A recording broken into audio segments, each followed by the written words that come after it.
Hey, Rob Aubrey here, insider training from whatmoreleads.com. Today we're going to be talking about the basic tools.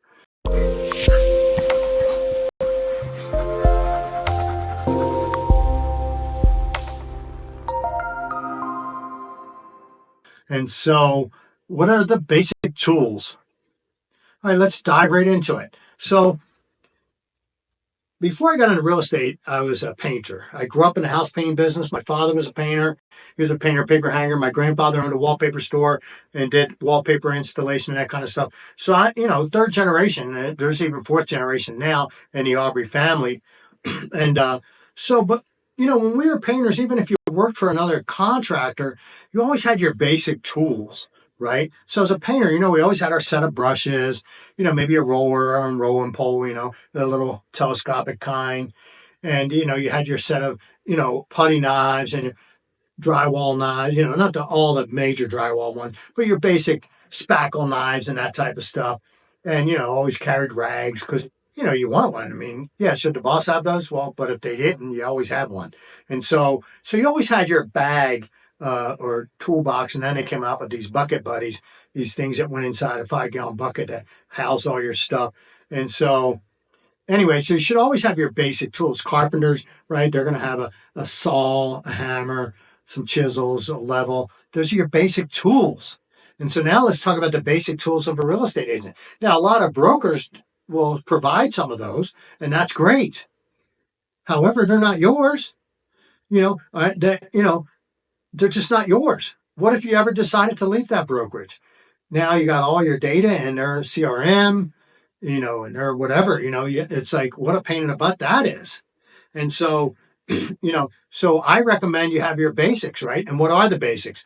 You need a CRM to keep all your contacts in so you can communicate with them and track everything. So you need that. You need an email address, right? And I recommend you have a professional one, a purchased one. In my opinion, what the only acceptable professional free one would be, first name dot last name at gmail.com or something like that. But I do real estate, blah, blah, blah at hotmail.com. Nah, not so professional. When I would look for somebody out of state to send a referral to, if they had a Yahoo, Hotmail, or what's the other one? Like an AOL email address, they were automatically out. I didn't consider them. I just felt like they're not full-time professionals and they're certainly not tech savvy. And so to deal with an out-of-state client. So that's my opinion of those. Now, not everybody feels that way, but I do. And so you want to have an email address. And now you can use Gmail to house your own, like I own Aubrey.net, but I use Gmail. It's called G Suite. I pay monthly. It's, I think it's $10 a month. $120 a year, but I get 30 gigs of storage, and it comes with everything, right? Your own, and everything's included in that, like your YouTube account, all that kind of stuff is all tied to that domain name. And you can add as many email addresses as you want. You have to pay for each seat, but it comes with all those tools, and you're using Gmail, documents, document storage, using Google Sheets, Google Slides, word processing, all that kind of stuff. So that's just an example of a very inexpensive one.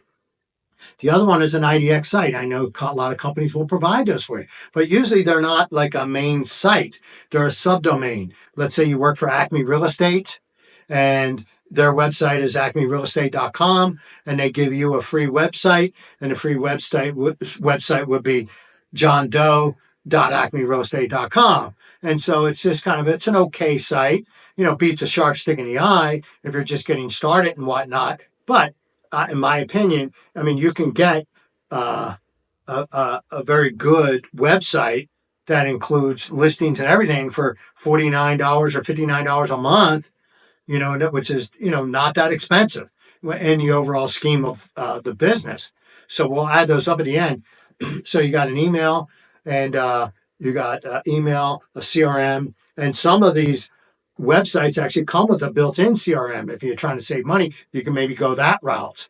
And the last but not least is a signature solution.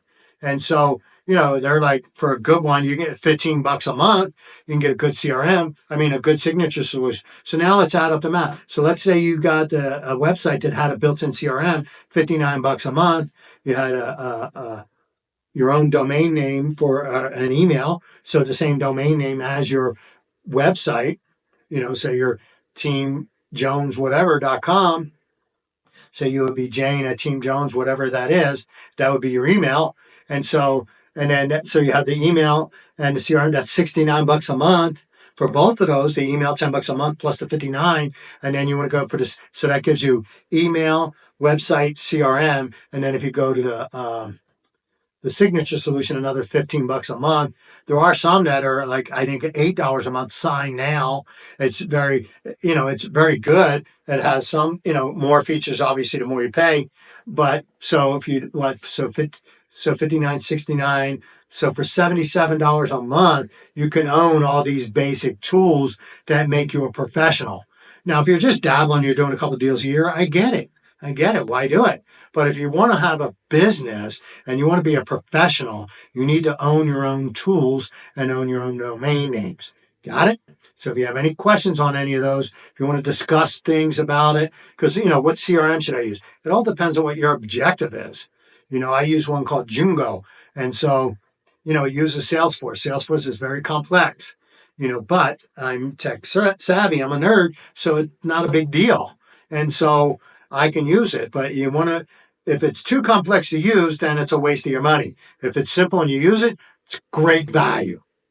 So keep that thought in mind. But mainly, what is it you want to do? So if you have any questions, call me, 801-999-8209. More than happy to help. Again, Rob Aubry here, Insider Training from WaltMoreLeads.com. You make it a great day.